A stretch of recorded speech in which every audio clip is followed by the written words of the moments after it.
Mr. Mayor, I think we're working through a couple of little technical difficulties and we're going to be getting ready to get started in just a moment. That's okay.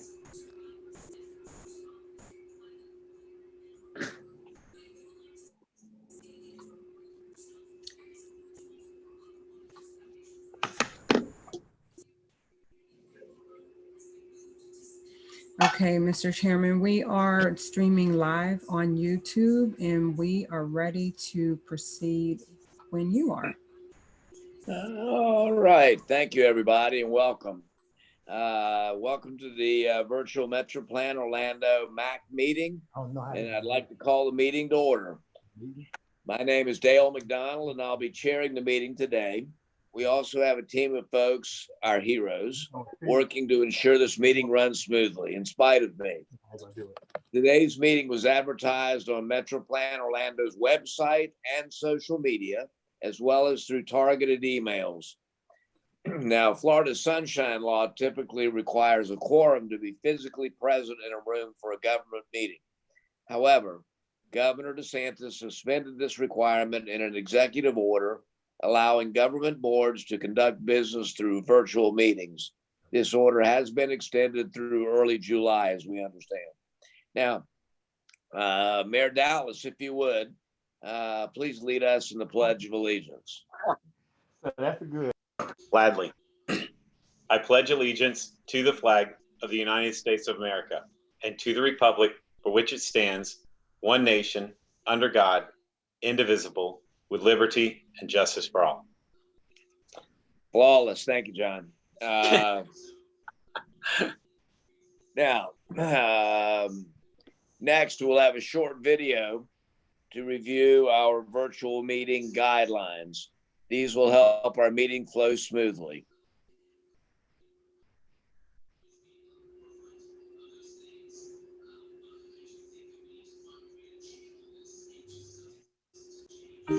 Welcome to MetroPlan Orlando's virtual meeting. Here are some things you should know.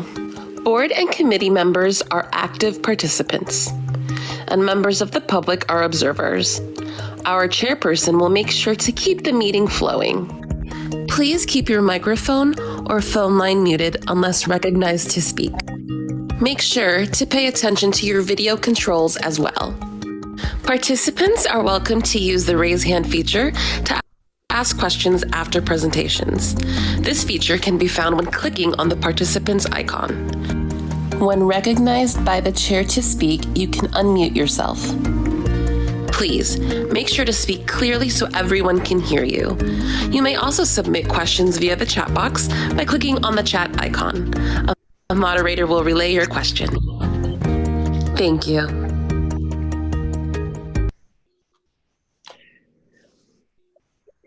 Okay, so we will keep microphones muted unless you've been recognized to speak, and we'll use the raise hands feature to participate in discussion. Now, there are two public comment points in the meeting. Members of the public who wish to speak will use the raise hands feature found in the participants tab. If attending by phone, you can hit *9 to raise your hand and request to be recognized. Now, when you're called, your microphone will be temporarily unmuted by staff and will ask you to state your name and contact information for the record. We also accepted comments via email and phone message before the meeting. The guidelines for all public comment are posted at metroplanorlando.org/virtual meetings or /virtual meetings. Public comments received before the meeting will be read by staff at the conclusion of the meeting. We want this and all future online meetings to be accessible to all.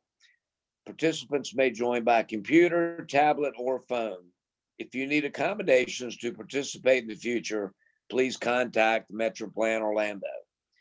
I don't have any additional comments that you guys could stand hearing from me. So at this time, I'd like to have Ms. Whittington, the MetroPlan Orlando staff, review our agenda. Good morning, Mr. Chairman and members, and those who are attending online.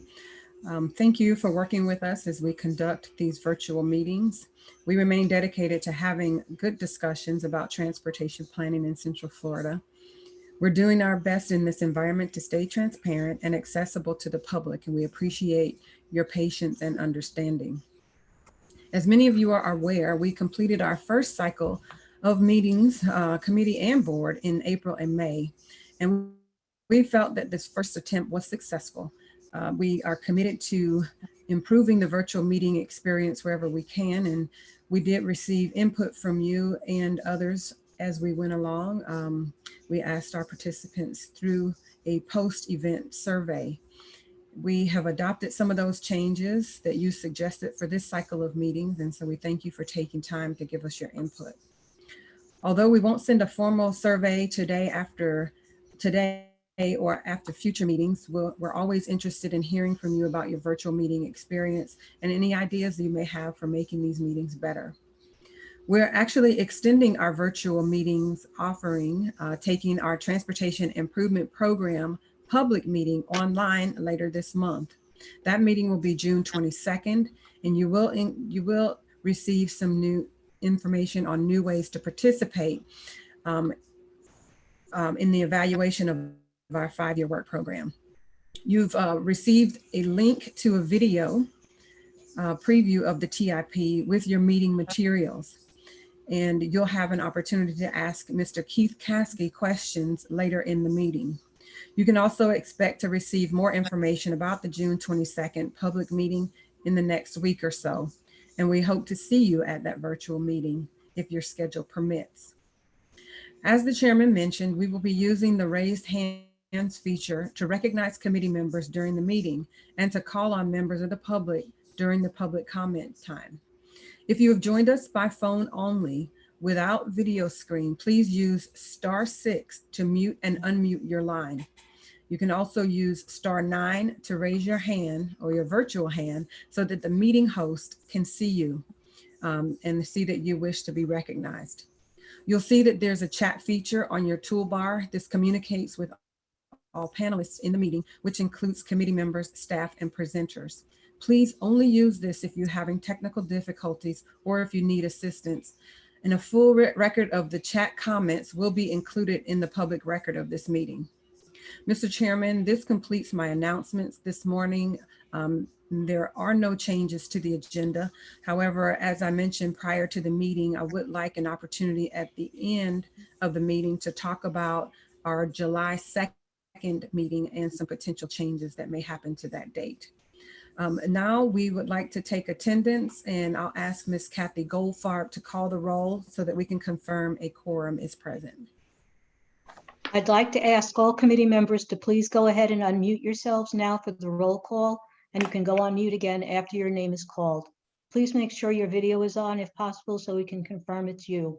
You'll find the unmute and video buttons on the bottom left side of your toolbar on the bottom of your screen.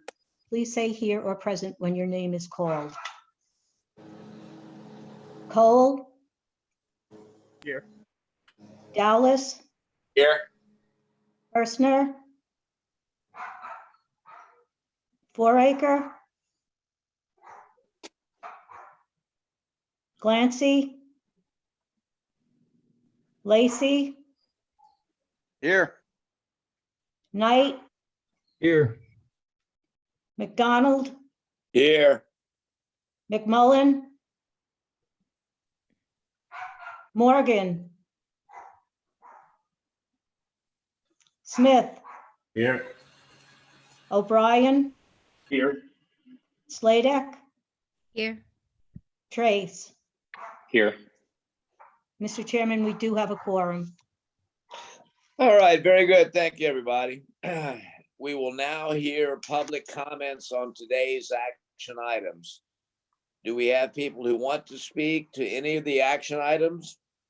If so, please use the raise hands function found at the bottom of your screen by pressing *9 or pressing *9 on your phone. When the chairperson calls your name, the host will unmute your microphone. You will see a button pop up that says the host wants to unmute you. Accept that prompt to activate your microphone.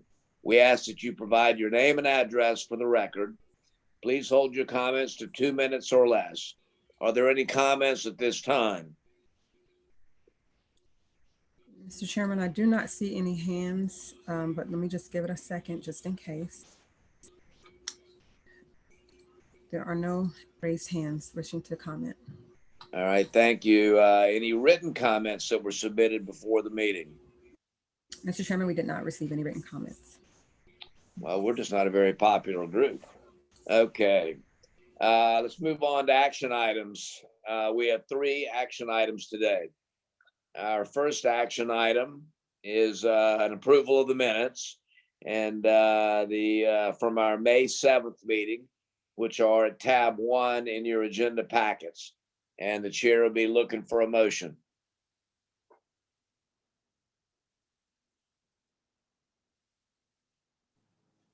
So move approval for the minutes. This John Randy Dowles. Knight, second. Second We by have Meg. a motion. We have a motion and a second. Any further discussion? Hearing none. Okay. Was Mayor Sladak the second? Yes. Thank you. Okay. Now, this is a voice vote. All committee members, please unmute your microphones. And when you've done that, I would appreciate if all in favor would signify by saying aye. Aye. Aye. Aye. Aye. Any opposed? Same sign. Hearing none, the motion passes. Okay. Let's sneak up on our second action item, which is the FDOT amendment to fiscal year 2019-2020 through 2023-24 Transportation Improvement Program, or TIP, found at tab 2 in your agendas. And Mr. Caskey, you are now on. He will present this information. And please hold your questions on this action item until the presentation is finished. Go ahead, Keith. Okay, thank you. Good morning, Mr. Chairman and committee members. This amendment includes 2 railroad crossing safety projects in Orange County. And then Lynx is receiving about $2.3 million in CARES Act funding related to COVID-19. And you all have the information on these projects up on the slide there and also in your agenda packets. So with that, unless there's any questions, we're asking for your approval of the amendment. All right, very good. Do I have a motion to approve the TIP amendment? So move. We have a motion. We have a second. Second. All right, we have a motion and a second. Any further discussion? Again, this is a voice vote, so unmute yourself. And all those in favor signify by saying aye. Aye. Aye. All opposed, same sign. Motion passes, and we'll move along. We are looking now, our final action item is an update to the functional classification for the Wekiva Parkway found at tab 3 in your agenda packet. Now, Mr. Steve Shantz from the Florida Department of Transportation will present the information. Again, please hold your questions on this action item until the presentation is finished. Go ahead, Steve.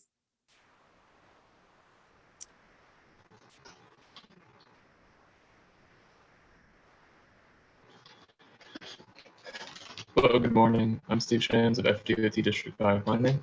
Thank you for considering this request, and I appreciate your time. Next slide, please. FDOT District 5 would like to request the functional classification of Wekiva Parkway, State Road 429 and 453. Functional classification is a requirement of a federal highway, and its purpose is to establish a roadway's importance. It is used for planning, budgeting, programming, and fiscal management.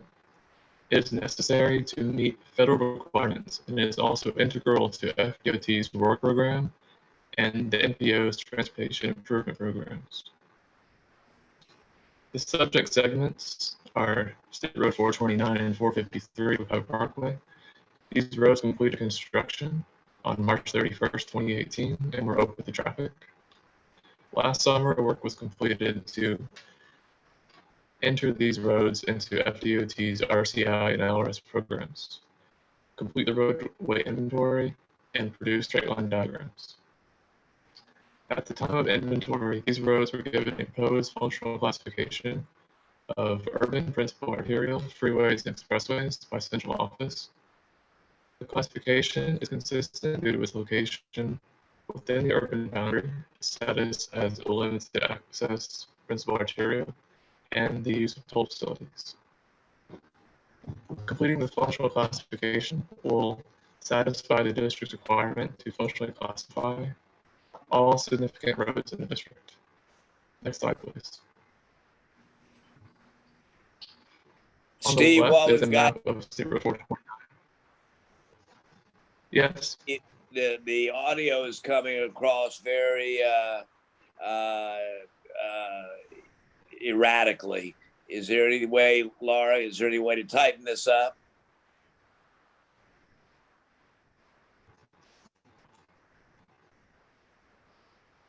It's probably a bandwidth issue. If he turns off his camera, we'll be able to hear him better. Okay. Yeah, let's give Yeah, this a try. nothing personal, Steve.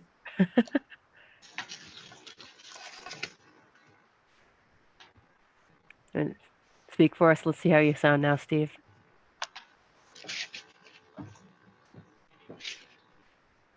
Okay, let me try this again.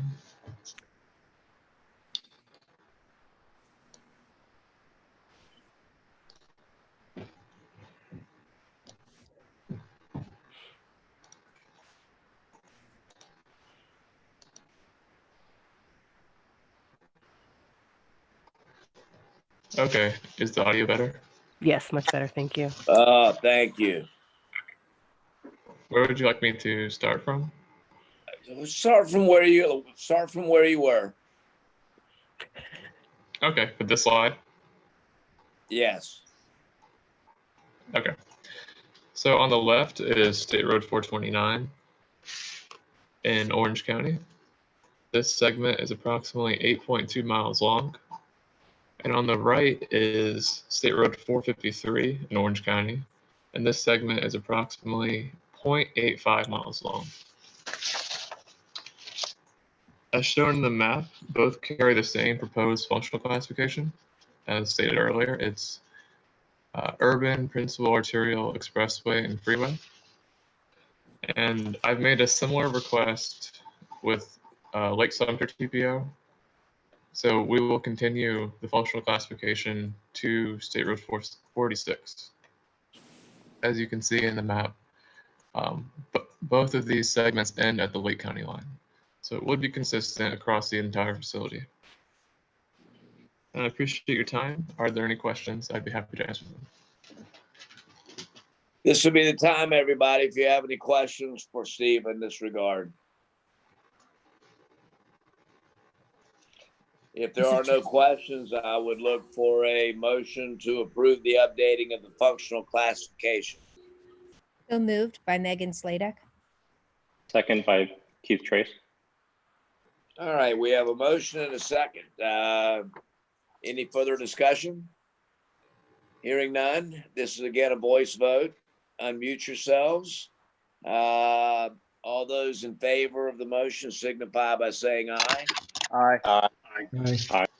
All opposed, same sign. All right, the motion passes, and that concludes our action items.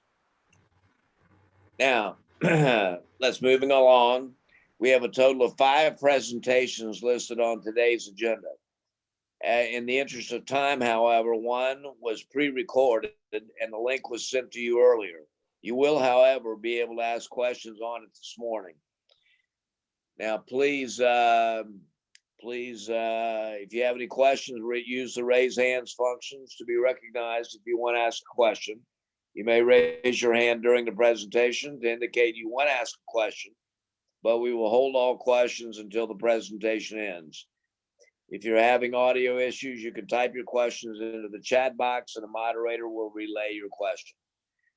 Anybody have any questions for Keith on the TIP program? Mr. Chairman, there is a question in the chat box by Mayor Sladek. I'm not sure if she's having audio difficulties, but the question is, why weren't the numbers in a row? Mayor Sladek, if you will unmute. Yeah, I just unmuted. I realized that probably doesn't even make sense. So as I was looking at the video, it looked like it would skip from like 1 to number 6, and there were gaps in there, and I might have missed something at the beginning explaining why that was the situation. But I was just curious what happened to some of these missing numbers. Well, the projects that I mentioned on the video are only those projects that had new phases funded in the new TIP. And they don't necessarily go in order. You know, we have them ranked on the prioritized project list. And, you know, that's basically a recommendation of our, you know, TAC committee. And of course, it's approved by the board, and then it goes to FDOT. But the projects are funded when they're ready to be funded. If they have the, you know, lap certification and all the application and materials have been submitted, then, you know, once they're ready, they, you know, they will be funded in the TIP. So, you know, sometimes it'll skip over projects in between. So I hope that answers your question, but, you know, they don't necessarily go in numerical orders when they're funded. Yeah, that makes sense. Thank you. Mm-hmm.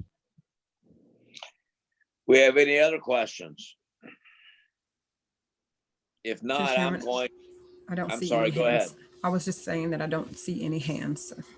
All right, well, I'm going to go ahead and be the knucklehead that I am, because I did not get my homework done and review the Mr. Caskey's video, which I wish that I had, so otherwise I wouldn't be so blatantly ignorant in asking this question. And at the risk of sounding as provincial as I'm sure I will, I know Keith, we've talked, Nick, we've all talked a little bit about an intersection of Maitland Avenue and Maitland Boulevard. And I'm not quite sure where this would rank in a priority list. Well, that project was added to the prioritized project list. There was an amendment, I think it was earlier this year, and it's ranked right now in last year's list. It was ranked down at the bottom, and then that's, you know, Nick, of course, is going to be presenting on the new list, and he can address where it is in the you know, in this year's prioritized list. But that's where it was on the list from last year. I'm with you. Yes. Thanks, Keith. Mayor McDonald, we added that to the project priority list this year. The transportation improvement program that Keith is presenting is based on the project priority list you approved last year. So it will be ranked in this project priority list and eligible for funding following that. Perfect. Please pardon the question. Although there will be more. Anybody else have any questions or comments? There are no raised hands, Mr. Chairman. All right, very good. Moving along, Nick, you want to, our second presentation is a review of the 2026 to 2040 prioritized project list. Nick, MetroPlan Orlando staff, you may proceed. Thank you. Good morning. I'm here to present a preview of our project priority list for this year. Right now, I'll be presenting all of the new projects that have been added, and then some of those projects that have been funded and removed from the list. That large Excel spreadsheet was included in a link within your agenda. But I'm just going to do a preview and highlight some of the projects. Most of you have seen this slide over and over and over again, but we like to keep reminding how this project priority list is that bridge between our 2040 long range plan, that current plan that we have, not necessarily the MTP that Alex is updating that you'll hear about a little later, moving projects into that 5-year transportation improvement program that's committed funding. There's that direct linkage to the 2040 plan. Like I said, it has to be in the cost feasible plan to make it to our project priority list to be ranked.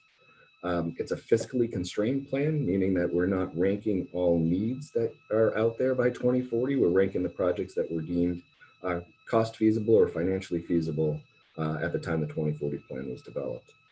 And the project priorities is organized to support MetroPlan's regional priorities and our TMA funding policies, which I'll get into in a few moments. Just as a reminder of what we're trying to prioritize, as you're looking on the left-hand side, that's the national highway system and state roads. Those have some specific performance measures as we try to rank projects to improve that network. And then the network on the right-hand side is the remaining federal aid system, which MetroPlan has their dedicated TMA policies to support improvements in projects along that network. There's multiple lists that we have. Our big list is the national highway and state roads. That includes kind of all of our mode programs, roadway widenings, complete streets, transportation systems management, operational improvements, bicycle pedestrian, safety, and the Sun Trail improvements. These are all on that national highway system and state road map that I just showed you in the previous slide in red and black. When we're talking about the remaining blue roads, that's under our MetroPlan TMA funding program, where we have 32% going to roadways and complete streets, 17% to regional trails and safe routes to schools, 21% to TISMO, and 30% to transit capital projects. Over the past couple of years, we've been monitoring how we've been spending those TMA funds on the board emphasis areas, but also within, the TMA and those non-state roads and national highway system. Back in 2017, 2018, we're about 52% of our funds programmed to support those board emphasis areas of complete streets, regional trail connections, access to transit, and safety. We were up to now 82% this last year of our funds being spent on those emphasis areas. So we're making some significant progress towards those. Just a reminder, these are the performance measures we use to help rank projects. The ones on the left-hand side are the federal performance measures that are mandatory. We've decided to support the Department of Transportation and their targets. We developed 9 other performance measures to help us rank projects that meet our goals and objectives for the region and support more of a multimodal system. Here are some of the highlights that we have for this year. A couple projects that came up. State Road 50 from Chuliota to 520, which was previously the Colonial Parkway project that included the 6 lanes. The Colonial Parkway is no longer going forward as that limited access, but DOT District 5 is moving forward with the 6 laning of that section to State Road 520. Also funded is the John Young Parkway Pleasant Hill Road construction. Now this is an interim quad road improvement, not the full flyover that we've had in our project priority list for the many years. DOT is still working on the right-of-way to complete that project, but an interim project is needed to solve some of the safety and congestion problems. State Road 527 or Orange Ave from Sand Lake to Hoffner Road. This is a complete street improvement that came out of corridor studies. Mayor Dallas, you'll be happy to hear that we are adding the complete street improvements to the 3R, the resurfacing project that should be coming up soon. And then 7 other projects were either added or no longer cost feasible. And then DOT added several routes of significance to help support their TISMO strategies and monitoring of corridors. And these are mostly those major arterials that are connecting to Interstate 4. MetroPlan's projects that we've moved forward. Edgewater Drive, complete streets, has been fully funded. 17th Street in St. Cloud, it was funded locally, though it was on our list before.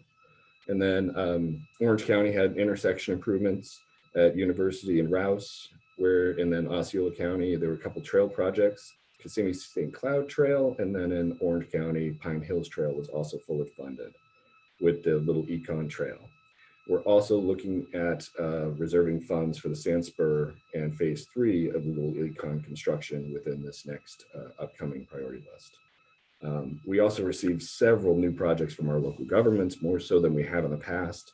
6 new complete streets, 17 intersection projects, 3 new safe routes to schools, and 3 new regional trail projects. So that's great to add those to our list and also incorporate in our next Metropolitan Transportation Plan as we look at future funding of those. As for the transit capital, I wanted to give you this update. Historically, we have just allocated funds to links for bus replacement system expansion. But based on the new performance-based planning, we need more detail and more line items of what is actually being done with those funds. So Links will start submitting more of a capital improvement plan, identifying each line item of where the funds would be going towards either bus replacement, amenities, technology, etc. So you'll be seeing that in the project priority list in the future ones. But new this year, we received 3 applications from our local governments, and that's for supporting the Sunrail parking issues at Meadowwoods, Tupperware, and Poinciana.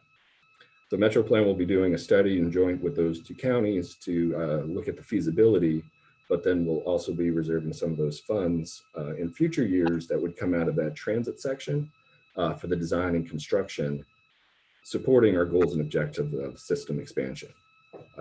But Links also has several new corridors that they've added to the list, and also 8 transit asset and technology improvements we'll be looking to fund within the next couple of years. There was nothing added to the trip list, or nothing came off the trip list, excuse me, but 3 new projects were added from Osceola County and 6 from Apopka. These are those larger roadway widening projects that don't quite meet MetroPlan's TMA criteria policy and aren't on the state road system in our current long-range plan. So these will be evaluated separately in our next plan for funding opportunities. Some of the changes that you're going to start seeing with the new Metropolitan Transportation Plan coming out that will affect our project priority list. We'll still keep a national highway and state road list, but the TMA funding there will be project specific. The other funds, all of those TMA funds, will be mostly dedicated towards those off system or those blue roads coming up.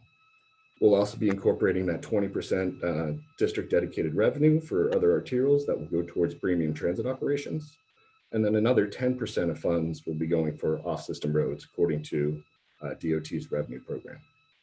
Complete Street, regional trails will all be programmed using kind of those TMA funds and lab projects. And we're looking to cut down the priority list this time.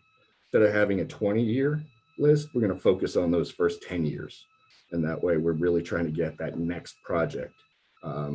That's the priority to meet our targets. And with that, I'd be happy to answer any questions on our draft project priority list. All right, very good. Thank you, Nick. Any questions? I have a hand from Mayor Dallas. John, go ahead. Yes, sir.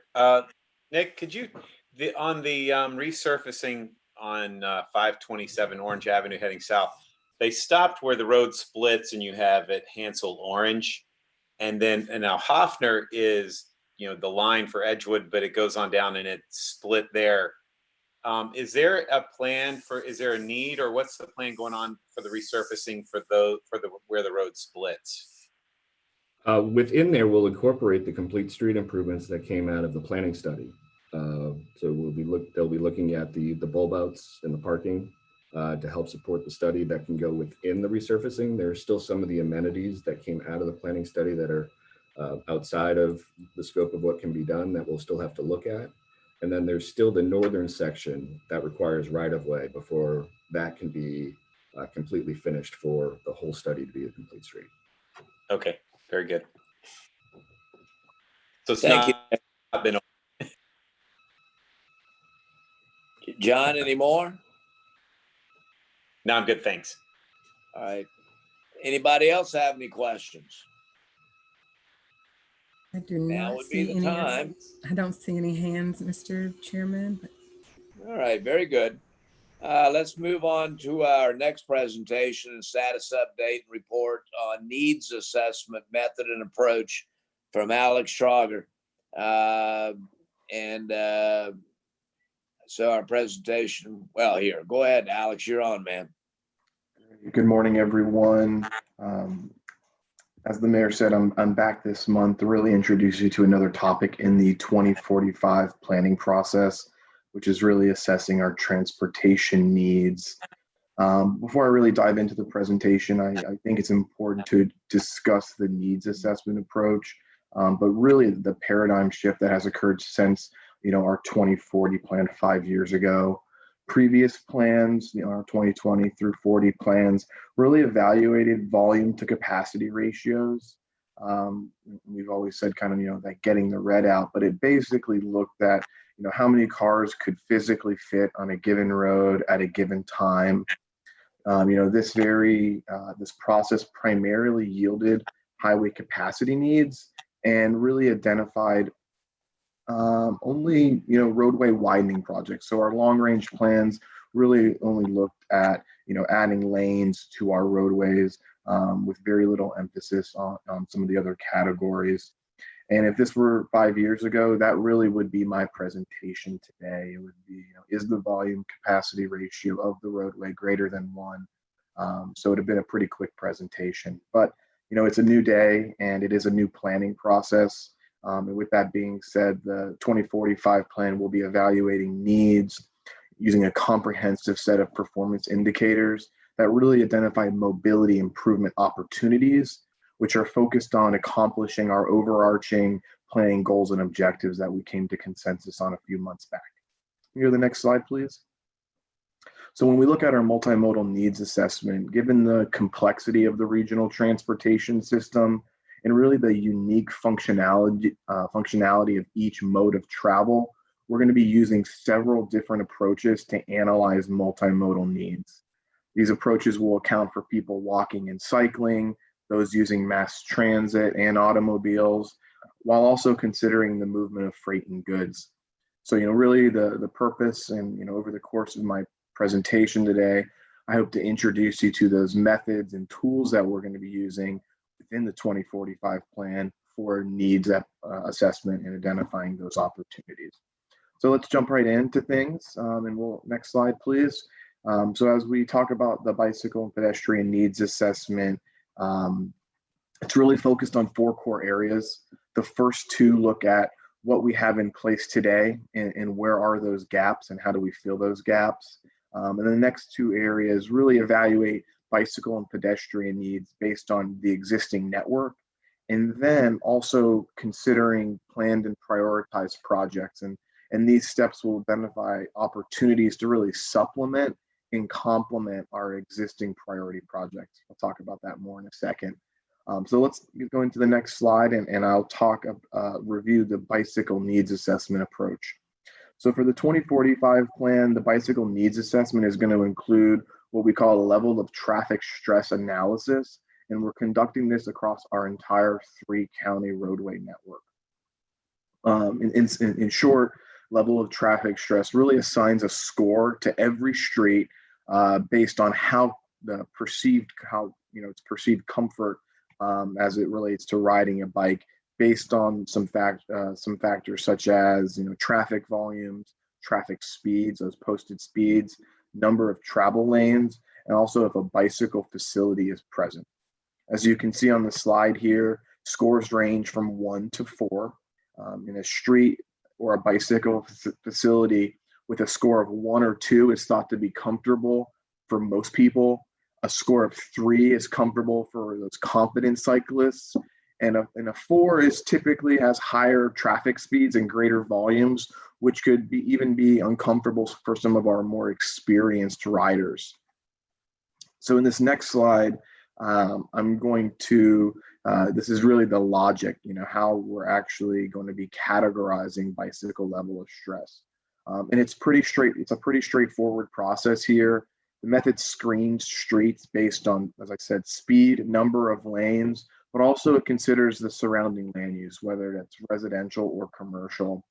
This method is how we're going to be assigning scores, as you see on the screen, for streets without a bicycle facility. So those are those streets that have wayfinding or sharrows only. So this is going to be like mixed traffic cycling. For streets with a bicycle facility, the analysis will also consider the presence in the type of bike facility, like a separated or a buffered bike lane, that bike lane width, and its proximity, and whether or not it's adjacent to on-street parking, so we can avoid some of those door zone conflicts. After we took this methodology through our technical advisory committee last week, we actually have had some feedback, and we're going to be improving upon this method and actually doing a final screening on those LTS1 facilities. And we're actually going to be looking at roadway volumes to make sure if a street has, even though it might only be 2 lanes and traveling through a residential area, if it has, 6,000 or greater trips, it still could have, it still may feel uncomfortable to ride on. So we're going to be supplementing our method and including the review of traffic volumes on those LTS1 facilities. We can go to the next slide, please. So, why are we using this? And, and the question is why, but I really think it's more about the results and how we move forward following our analysis, following the adoption of the plan. Because like I said before, ultimately we'll be identifying where programmed improvements, those projects in the TIP and existing priority projects, those projects in the prioritized project list, where they can be leveraged using that existing low stress network. So we're going to be really identifying additional supporting projects to really optimize and maximize current investment and priorities. And as I come back to you, at future meetings, we will present some of these value added opportunities and how these projects can be advanced by local governments. Next slide, please. So this here is going to, how we're going to be considering pedestrian needs, and we're going to be looking at how people walk along and as well as crossing roadways. And in identifying critical sidewalk needs, we're going to be assessing the needs for sidewalks based on functional classification of the street and where a sidewalk is missing altogether or is only present on one side of the street. So we're going to be also going to be considering and looking at the proximity to transit stops and routes, as well as the proximity to schools. So basically, the closer the proximity, the greater the need is to fill in these walk trip gaps. Next slide, please. Another element of the pedestrian needs assessment is crosswalks, and safely crossing the street on foot, is a critical safety focus of our board and is going to be encapsulated in this needs assessment process. So what we're going to be doing here is conducting analysis to identify locations for new marked crosswalks. To do this, we're going to be looking at the distance between existing crossing locations and also looking at crash data as it relates to crossing trip behaviors. So this will really allow us to screen the entire 3-county network and identify opportunities that can be vetted in advance with a more detailed analysis following the plan's adoption. So again, identifying opportunities that we can advance in the years following the plan. We go to the next slide, please, and then I'll talk about our next modal category, which is transit. This is a key element to the 2045 plan, and we're really addressing and responding to our more urbanizing and rapidly growing region. Our approach here for transit focuses on responding to the public feedback that we've received, but also service implementation, getting that operation implemented. As it relates to public outreach, findings have showed that people want more frequency and they want transit to go to more destinations. So basically more buses, more trains to more places. So this approach is really aimed at accomplishing our board objectives of improving on-time performance, increasing transit system frequency, increasing ridership, and ultimately improving transit access to essential services, housing, and employment centers. We can go to the next slide, please. Our process here, simple 5 steps. Step 1 really builds on existing plans and studies. There's been a lot of work and analysis that we're going to be incorporating into this, whether it be the Links Transit Development Plan, the Orange County Transit Plan, Central Florida's, regional transit study that was conducted by the Central Florida MPO Alliance. We're going to be looking at all these, lines on the map, priorities, transit desires, and visions, and we're going to see how we can take those into implementation. Step 2 looks at best practices and ultimately identifies those potential solutions at a regional scale. Step 3 begins the process of identifying cost-feasible projects as well as unfunded transit projects and programs. So we're not going to be able to afford everything, so we need to take a hard look at what we can afford and what's going to serve our objectives best. Step 4 sets us up for implementation. So it really looks at what needs to get done and when, so we can see these projects and programs go live as soon as possible. And step 5 takes us into the review of existing policies and strategies and to look at what needs to be revisited to accomplish our regional transit vision. So again, focused on public outreach findings, as well as getting transit service operational and implemented. Next slide, please. The final category of our needs assessment is the roadway network, and it really looks at the network itself, its many users, and the many intersections in between. The method here, like our other categories, is data informed and objective driven. So we're going to be using quantitative criteria to really comprehensively evaluate the entire 3-county roadway network to identify those roadway mobility needs. Later on in the process, we're going to be identifying projects and use our goals and objectives as a lens and a means of prioritization, which I'll talk about in a little bit. We can go step 1 here. We can go to the next slide, actually. Thank you. So step 1, again, is really the approach is intended to provide decision makers with the best information possible to really align our system goals, with corridor needs, to adapt to changing demographics and budget constraints as we look at scenarios. And finally, we want to guide investment through that performance-based planning process that's required by federal law. Our first goal area, like you can see on the screen, is safety and security. And for the rest of these 4 slides to follow, you're going to see a blue box on the left, and that's going to identify the criteria that we're using for needs assessment. And the yellow or beige box on the right will provide an example of how one of the criteria will be used. As we prepare our final technical documentation for this activity, we'll actually be defining, clearly defining each of our methods for each criteria. So you'll see this type of documentation for every criteria. So you'll understand how we're coming to our conclusions, how our calculations work. So this analysis could be replicated in the years to come. So for this first goal area, the criteria are consistent with the safety analysis that we're currently using for our prioritized project list evaluation.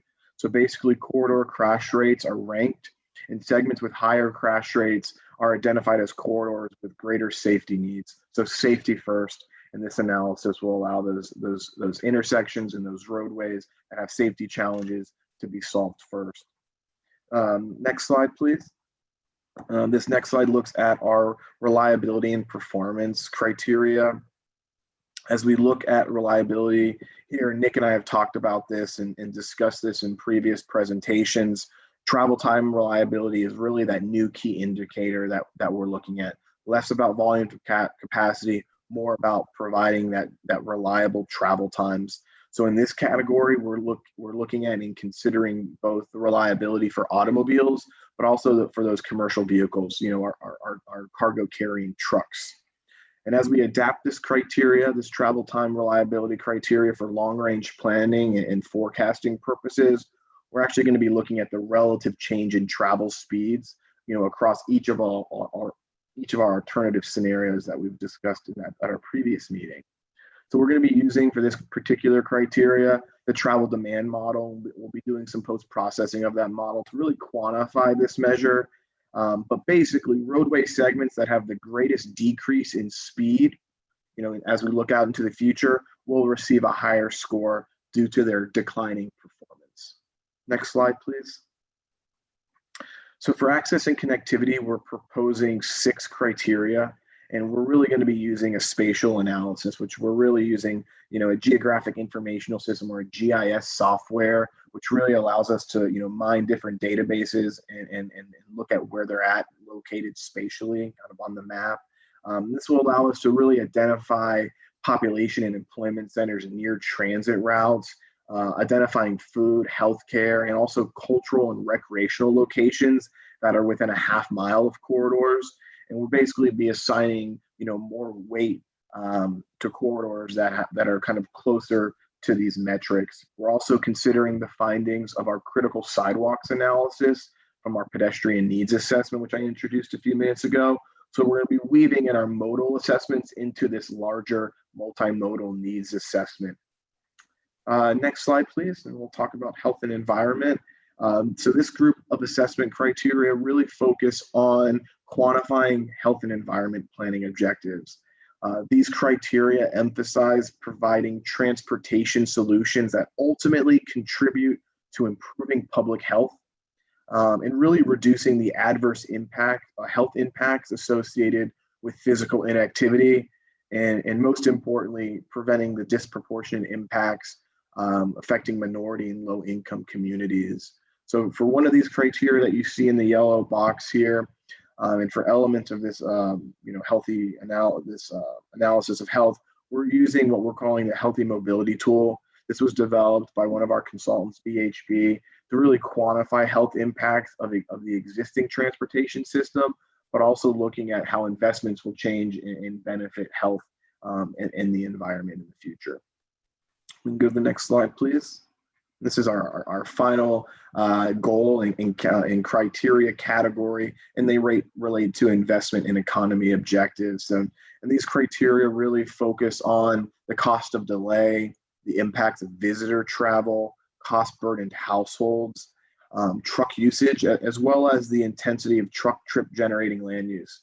When we talk about freight intensive or truck trip generating land uses, this is not just about industrial land uses. As we know, commercial land uses, retail land uses absolutely generate lots of trips, and we need to consider that in our planning processes. So it's not just about those warehousing and distribution centers when we're looking at this particular criteria.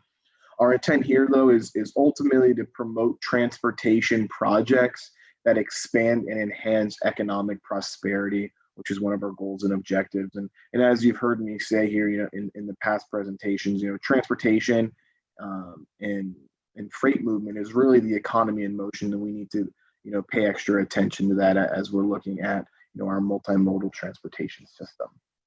As we get into our next step on our next slide, and before I move on, I really think it's important to acknowledge that, that some of the criteria that I've presented here today may conflict with one another. We recognize that, I get that, but I think it's okay, because the reality is, our transportation system is a shared system. It's a very complex system. It serves many users, many functions, and many purposes. And the criteria and the goals and objectives that we have set, really encapsulate that conundrum, that complexity, that need that we're serving many users, across that shared network. So I just, think that's important to note. But as we look at developing needs, let me put it all together here with this slide. It really looks at that three-pronged approach. We're going to be utilizing a data model. So basically, we're going to take all those 30+ criteria that I just talked about from the previous slides, weave them all together, stitch them all together using that GIS software to provide a comprehensive and comparable analysis across the entire regional transportation network. The next prong is really the consideration of existing plans and priorities. We're not going to forget about the work that we have on the books and our existing priorities. So we'll be looking at our prioritized project list. We'll be looking at local government capital improvement plans, our transit plans, like I mentioned earlier, freight and truck parking studies, as well as our pedestrian and bicycle safety action plans to really understand, what we already have on the books and how we need to advance that into the future. We're also going to consider, where we have roadway constraints. We can't build our way out of this into the future. So we need to look at our comprehensive constrained roadway network to understand where we can add lanes and where we need to get more creative, more innovative in solving our transportation challenges. And finally, relating to last month's presentation on scenario planning, we're going to be looking at the unique impacts and needs significant with each of our alternative futures. And these impacts will be quantified and then fed back into the data model using an iterative approach, so we can understand, what happens if we grow at certain rates, and what happens if autonomous and connected vehicles, take on, a greater share of vehicle miles traveled in fleet. So that'll allow us to consider those alternative futures and incorporate that into the needs assessment accordingly. So the next slide, please. And this is our third step. And really at the end of our planning process, we need to develop a cost feasible plan. And that's going to be implemented through our short-term planning products, like you saw earlier, our prioritized project list, our TIP. So this slide should look pretty familiar. To to ensure that direct implementation and to ensure planning consistency, we're actually going to be organizing and evaluating projects based on our existing our existing funding categories, and we'll be identifying how projects are eligible within these categories. So as Nick said, we'll focus on that, really that 10-year, those first 5-year bands, 2 5-year bands of the plan to get those projects implemented within our existing funding categories. So we won't have to kind of shuffle the deck, as we're trying to take projects from our longer range plans into our shorter term planning products. I think this will allow for a much more clear implementation and allow you, as well as our members of the public, to understand how projects will advance in the near and long term. So the next slide, and this is kind of the final step of the process, is really about taking needs and then ranking those projects for funding. And the 2045 plan's prioritization process takes the findings from the needs assessment and then ranks corridors based on their cumulative regional performance. So like I said, taking all of those 30 indicators, putting them together, how do projects shake out once we look at all things considered, not just capacity, not just reliability. How do they look at health? How do they look at performance? How do they look at reliability? How do they impact health and the environment? Looking at all things, that comprehensive lens. And once this analysis is complete, we're going to be working closely with our regional partners, with FDOT, links, with our local government partners to really refine and define, our project list, to make sure that we have our local support and to make sure that they're consistent with state as well as local comprehensive plans. So that's really it for me today. We can go to the next slide. I really appreciate your attention, and I'm available to answer any questions that you may have today. Thank you. All right. Thanks, Alex. Questions? Mr. Chairman, I am scanning the participant list, and there are no hands at this time. Wow, there's so much meat in that discussion. We could do this for a while. Right, and Mr. Mayor, if I may, I apologize to interrupt, but you just, you led me right into this comment. I did cover a lot of ground here today, and in 20 minutes, at our working group meeting, we're having a MTP working group meeting in 2 weeks on the 16th, I believe, on June 16th, and we're going to be spending over an hour talking about this content. So if you want to listen in, you're cordially invited to participate in that meeting as well. If you want to hear more about the details about how we're going to be calculating and moving through these processes. So sorry to interrupt you, but that was a perfect transition for me to plug our upcoming meeting. Yeah, Alex, you're right. And yeah, Miss Virginia, please remind me, because that would be something I'd appreciate participating in. Happy to send out I'm happy to send out a link to everyone. Yeah, please. Anybody else have any questions? A lot of meat on that bone. Okay, thank you, Alex. Appreciate it. Our next presentation will be FDOT Traffic Incident Management Program by Ms. Cheryl Bradley. Next, she'll present next. Ms. Cheryl, you're on.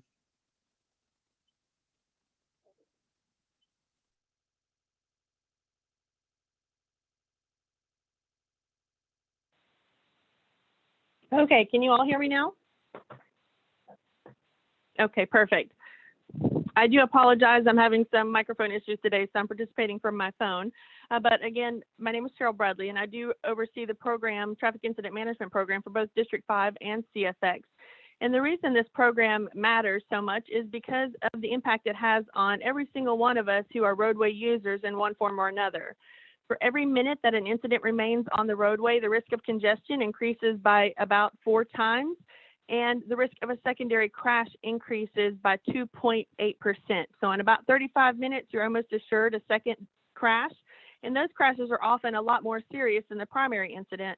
That primary incident may be something as simple as a disabled vehicle or a piece of debris in the roadway, and the secondary crash is someone who slams into the tail of congestion at a higher rate of speed, and now that very minor incident could escalate to something with very serious injuries or fatality and result in a much longer closure of the roadway, thereby compounding the consequences. Next slide, please.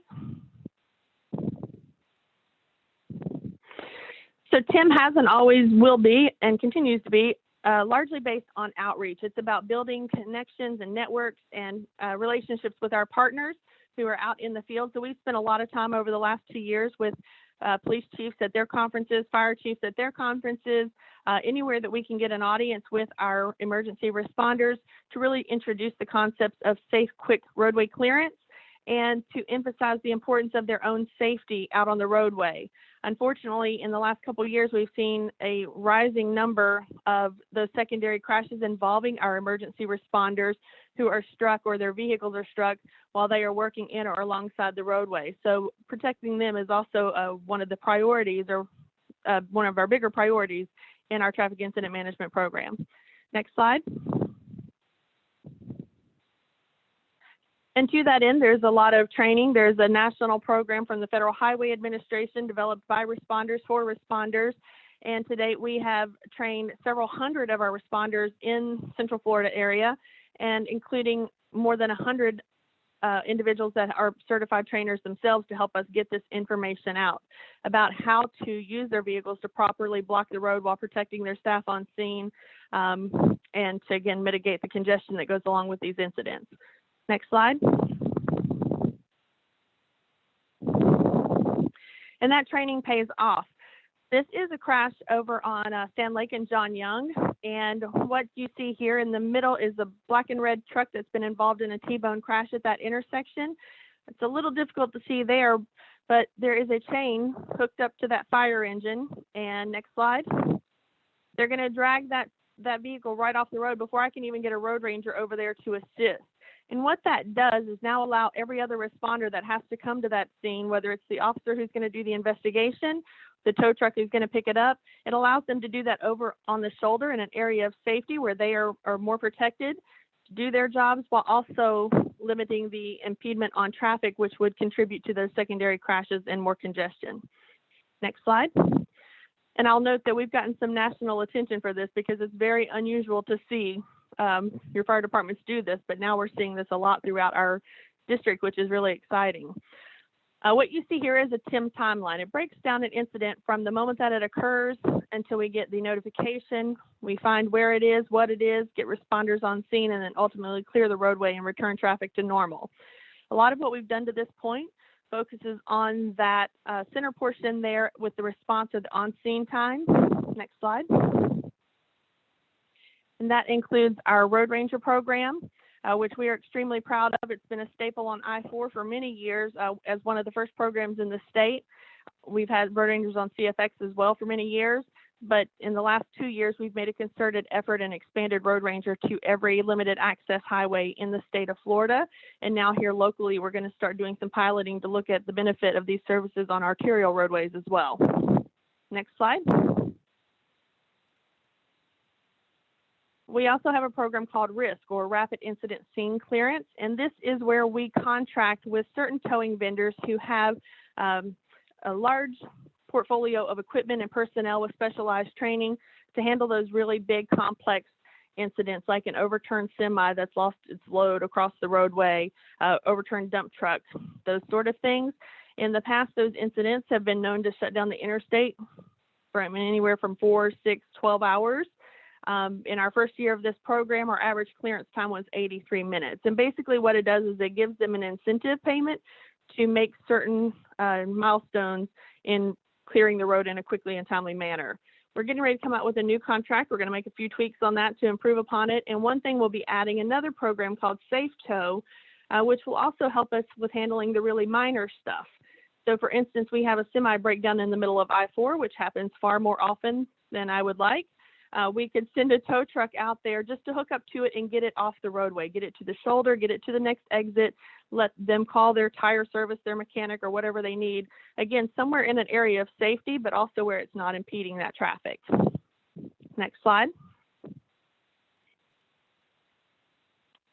So when we looked at those big incidents, we realized that they accounted for only about 0.5%.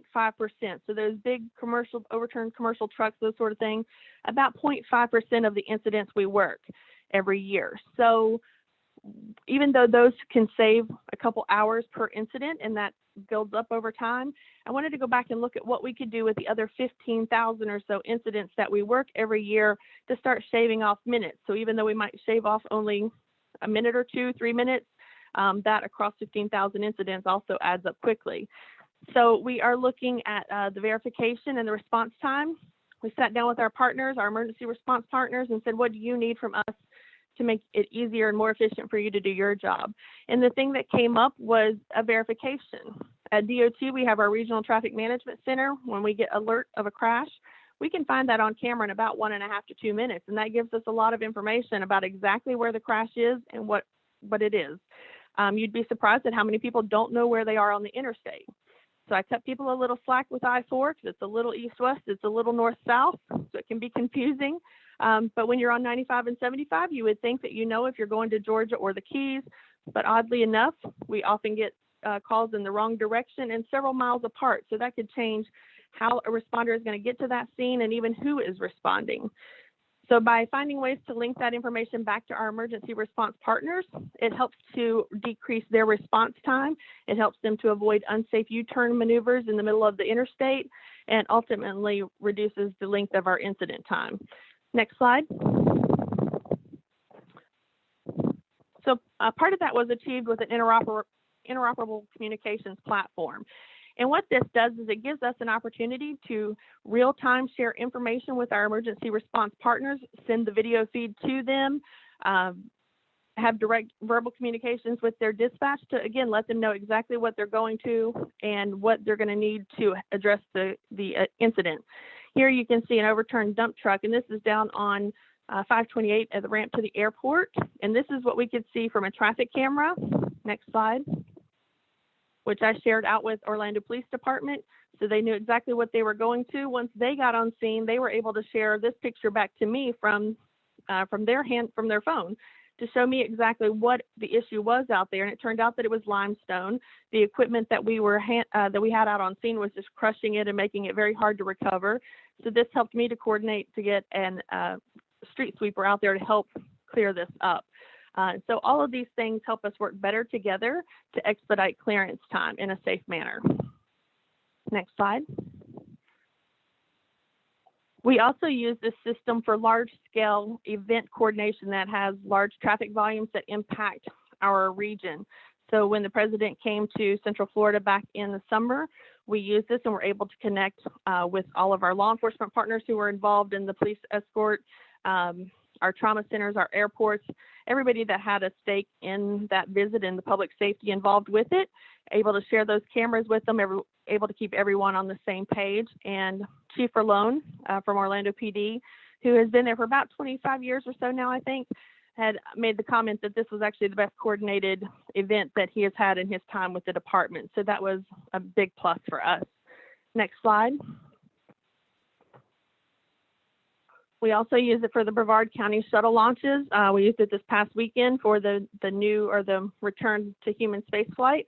But the prior one to that, this is a picture from us in the EOC there in Brevard County, sharing traffic images to help responders.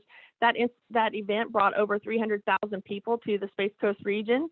And so when we do that, we completely gridlock things. It makes it hard for responders to get to where they need to go. And this was a way for us to help route them and help them to identify traffic hazards and traffic incidents that we needed to clear quickly in order to manage that traffic. Next slide.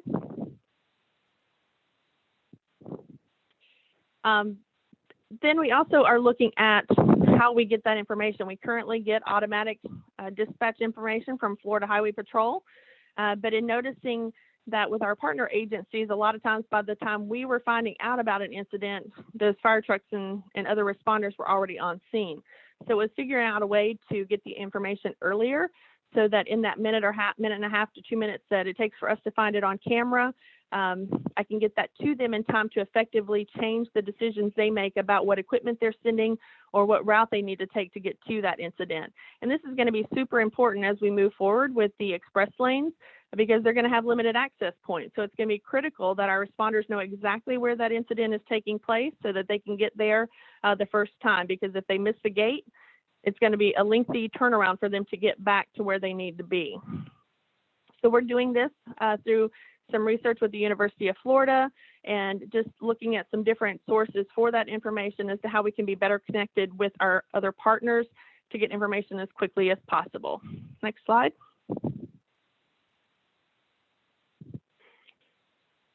And along with that, we have some other things in the works just to, again, make us work better together. This is a GIS tool that we're developing. And for instance, one of the things that happens when we have a major incident on the interstate, we have to reroute traffic, is our emergency responders are the ones out on the road doing that, but they don't necessarily know where we have enhanced signal timing along arterials to help accommodate that traffic flush.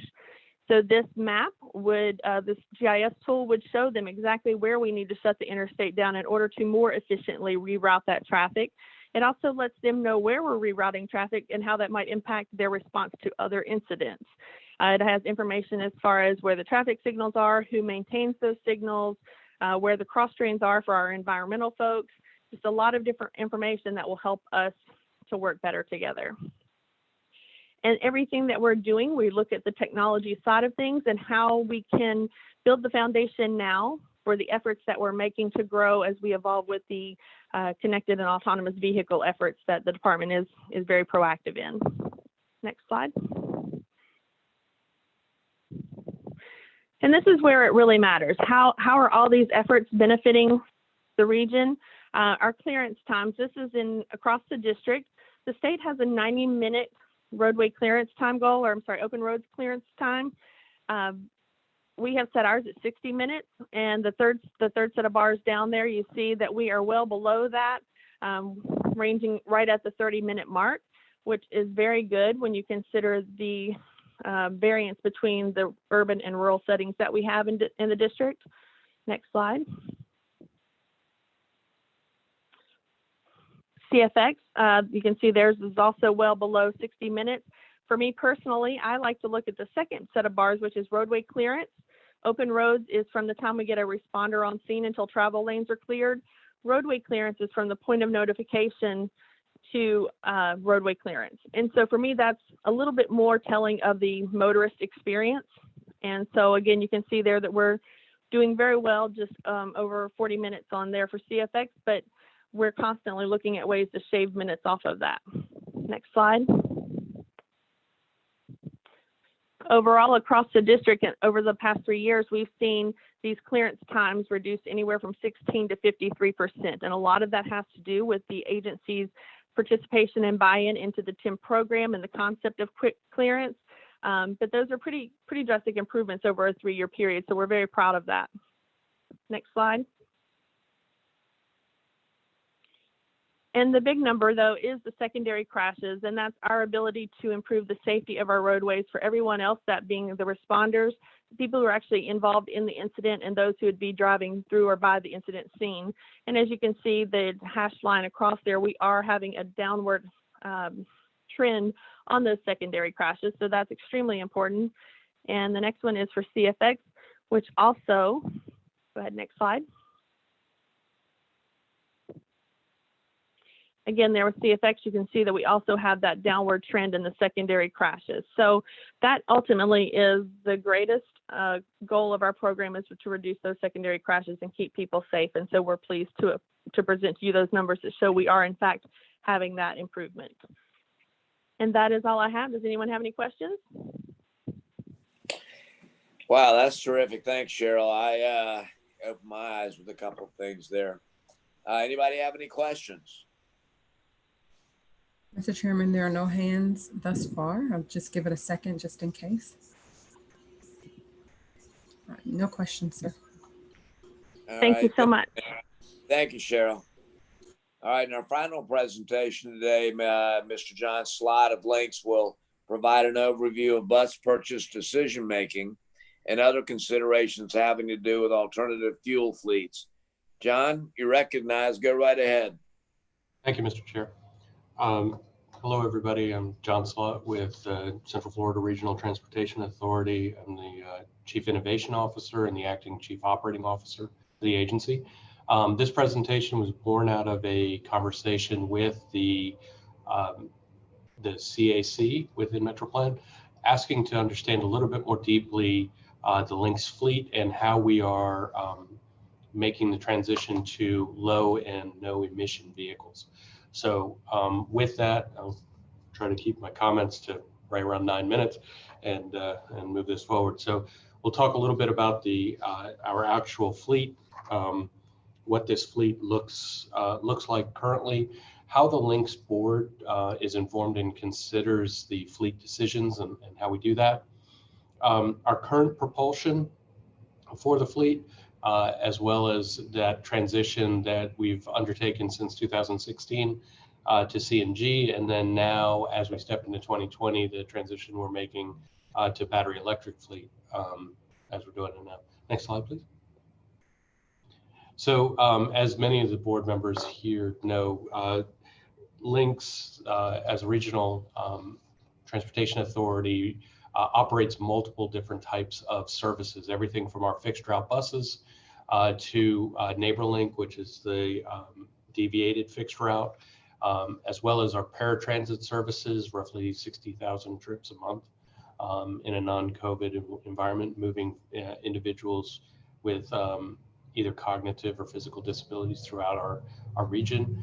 Of course, we operate the Road Ranger facility and work with Cheryl and her team on a regular basis on the I-4 corridor here in Central Florida. And then, of course, we have a van pool program. Next slide, please. So the Lynx board is really informed by multiple types of planning documents as we think about our fleet and how that fleet should be utilized in service of our community. And then how do we, leveraging, of course, federal, state, and local tax dollars, how can we be good custodians of those tax dollars and operate the right level of service for our community? So we use 4 key documents in that. Our fleet management program document it details out, and we'll talk about it here in a second, about the types of fleet decisions we're making, specifically having to do with vehicles. The transit development plan, as you've heard several speakers today talk about, this 10-year plan that really identifies a directionality for transit development within our region. Then, of course, the transit asset management plan, which really talks about the state of good repair. How do we maintain those assets that are funded by tax dollars, and how do we make sure that they stay in a good state of repair so that they can operate throughout their useful life? And then finally, our transportation disadvantage service plan, which directly impacts the paratransit activities and how we support that part of our community. Next slide, please. So directly out of our fleet management program, this table sort of details out a little bit of the transition that we're currently on in our fixed route bus operations. You can see from 2019 throughout, historically, just like most other transit agencies around the country, we are a biodiesel fleet. And we've been making the move toward different technologies through the years. We had an investment in diesel electric hybrids. We also have CNG vehicles, and then now again, battery electric. So some of the things that impact our decisions here are really around some of the things around our ESF functions. So we're an ESF1 function, so emergency support function, as we're dealing with the COVID crisis, as we deal with hurricanes. Lynx is called on to potentially evacuate individuals from low-lying areas, evacuate people from damaged areas, provide different types of service for individuals in support of our emergency operations center. So that makes us think about not only the latest technologies, but how do we have a sustainable fleet that doesn't rely on just one propulsion type, one fuel source? Because as we all know, during hurricanes or times of shortage, last thing we want to do is rely on only one source. So with a myriad of sources, it gives us a lot more flexibility as we're going along here. Want to go ahead in the next slide and break out this CNG and electric component. So this was specifically in answer or to start the dialogue with the CAC as well as MetroPlan to show a little bit about how we anticipate the mix of CNG and battery electric vehicles to change throughout our fleets. So the neat part is we're already well on our way through a low emissions fleet conversion with the use of CNG. We anticipate, and our plans are all developed around a 50-50 fleet, so 50% CNG, 50% battery electric. We are 4 years into the journey with CNG, and I'll talk about that in the next slide. And we're just starting through a few grant awards to get into the battery electric side. So we have 8 vehicles that will be received within the calendar year of 2020 and really begin our transition and our learnings around how to run, manage, and charge a battery electric fleet.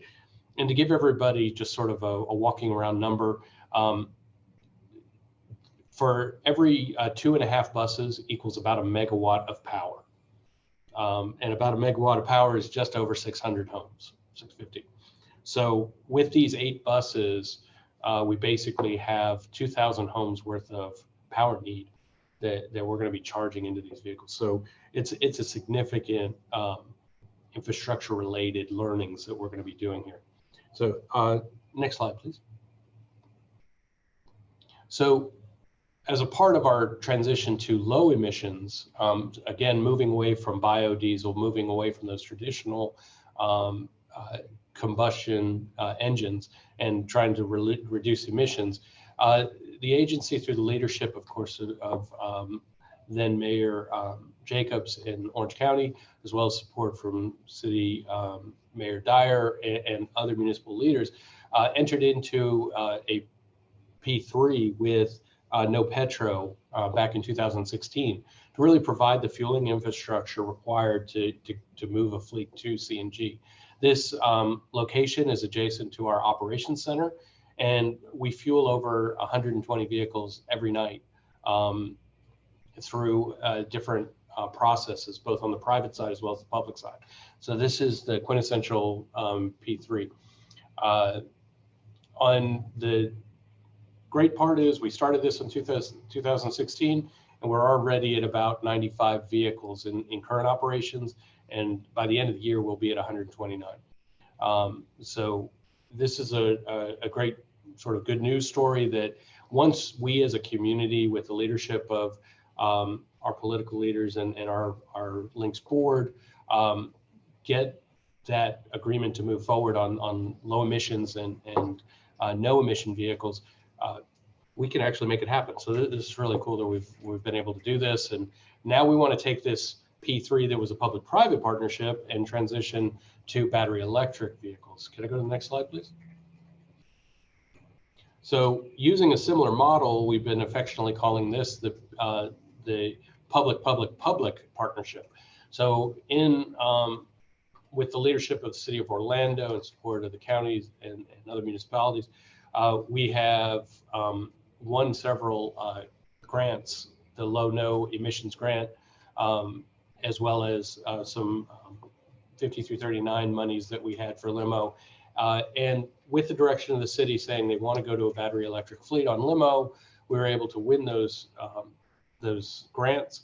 And then also with the support of OUC for the charging infrastructure, we bring Links as an understanding of how to operate a bus system and be able to provide public transit services to our community. OUC has an understanding of electrification, grid impacts, and electrification transportation. Of course, the city had the strategic direction to improve our community through no emissions vehicles and the sustainability component of creating a better future for all of us. So with those three, that's the public-public-public partnership. So just like we did with CNG, we're sort of doing the same thing with battery electric. This year, we'll receive 8 buses. It's a big learning year. We're going to understand charging infrastructure. We're going to understand the costs. We're going to understand how to do the planning of routes. We're going to understand a whole group of other activities. And the fun part will be As we're doing that, we're going to try to scale it. Next year, we have teed up, and this board, as well as others, has approved the grant application for 6 additional limo buses in FY21, or sorry, in calendar 21. So if that award goes, we'll move from 8 buses to 14 buses. In all those learnings, we're going to learn depot level charging. We're going to learn a whole bunch of really neat things. And then the idea is then with additional funding and support from our community, we can then ramp up the electric vehicles and continue to consume the old diesel vehicles and get them off route. So that's relatively the plan and how we're trying to go about it. And in answer to the CAC and other boards within MetroPlan to understand sort of the journey we're on and the links board direction. I finished my presentation, and Mr. Chair, if there's any questions, be happy to answer. Oh, here we go. Thank you, John. Anybody have any questions? This is, again, has a lot of meat on this bone too. Questions? The Chairman, a quick scan. I do not see any virtual hands. Wow. I was kind of curious, John, you know, again, I know that ultimately you're going to need to set up an electric, you know, charging station set up similar to what you have for you know, the CNG now. So do you have any idea where something like that might need to be? Yes, Mr. Mayor, we are actually in this first 14 buses, we believe the answer is going to be all depot level charging. So back at our Links Operations Center. Right. And we're working OUC, again, they're going to, the simple philosophical answer is they own everything to the plug, we own the bus. So, okay. So OUC is putting in the charging infrastructure. They're going to manage that. They're going to do all the components of that. So they're going to use the best of OUC. And then on the bus side, we're going to manage, maintain, and operate the electric fleet. So, and in these first group, we believe depot level charging will be enough. We're very interested as this technology continues to enhance and ranges increase. And also our community's investment in opportunity charging around the region. So how do we potentially think about at a 2,500 square mile region, how can we make sure that we have the right charging infrastructure around the region if we were to use electric buses on larger routes? And that's one of the reasons we continue with the CNG fleet, is it gives us the ability to handle that really large region that electric vehicles right now just don't have the range to manage. Yeah. John, this is interesting stuff. Any other thoughts or questions for John today? John, thank you. Thank you, Mr. Mayor. Okay, moving on to general information in tab 4. If you haven't already, I ask you to review. How about our upcoming meetings? The MetroPlan Orlando board will meet next week, June 10th at 9 o'clock. This will also be a virtual meeting. There is also, as Nick had mentioned earlier, or I'm sorry, Alex had mentioned earlier, a 2045 MTP working group meeting, which will also have a virtual meeting on the 16th. Stay tuned for more information about the June 22nd TIP public hearing. We're all encouraged to share the public link with the residents of your community. And finally, Mr. Jenny wanted to chat with us briefly about what we might be doing or may not be doing on July 2nd. You want to talk to us, Virginia? Yes, thank you, Mr. Chairman. With regard to our upcoming meetings and your meeting on July 2nd, we are or were planning for that meeting to be a virtual meeting. With the governor's announcement on yesterday, his executive order moved the state into phase 2 of the reopening, or what is termed as full phase 2 reopening. And there is a caveat within that executive order that changes the ability for in-person meetings, that requirement for in-person quorum, which had been suspended.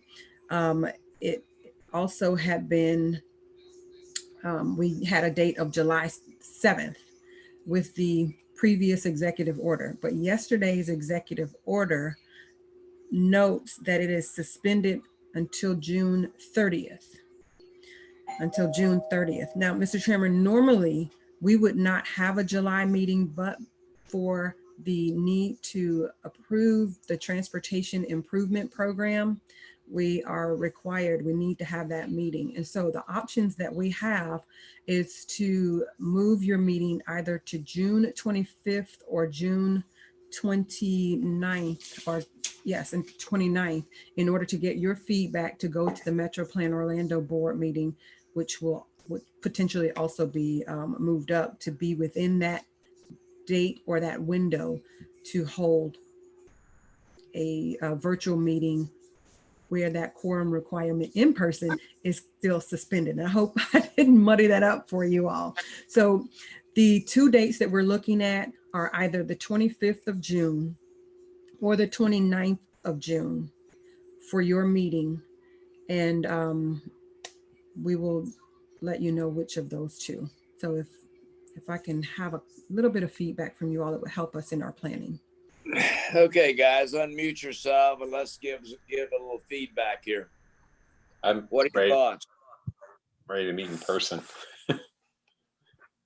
That wouldn't break my heart a bit. Right. And Mr. Chairman, with regard to the meeting in person, we do have a team of our staff members who are looking at options for being able to re-enter our board meeting safely, including retrofitting some items and being able to adhere to the social distancing guidelines that we will still be under, much like many of your council and city chambers. Our board meeting room is a little physically constrained, but we will do our very best. And, you know, this will give us some time. We do have a couple of comments, Mr. Chairman, in the chat box from Mayor Forraker. Says that the 25th or the 29th works for him. Mayor Sladek says that the June dates, either date works for her. Commissioner Smith, either date works for him, and I appreciate the flexibility there. Yeah, that works for me. Either date works fine for me. Okay. Well, again, under other circumstances, when we do our projection of our calendar, you all would usually not have a July meeting because it's so close to the 4th of July. But this year, because of the adoption of the TIP, we had to schedule that meeting. Thank you, Mayor O'Brien, flexible with either date for the remote option. Thank you. So I think that gives us enough feedback, unless someone else has something they'd like to share. No, I appreciate everybody's feedback, and again, in the perfect world, I'd like to see all your smiling faces in person. So, anybody else have? Well, better yet, this is. You have any other final comments before we go to the public to see if they have any final comments? Hearing none, we'll go to the public and ask any of the members of the public wish to comment.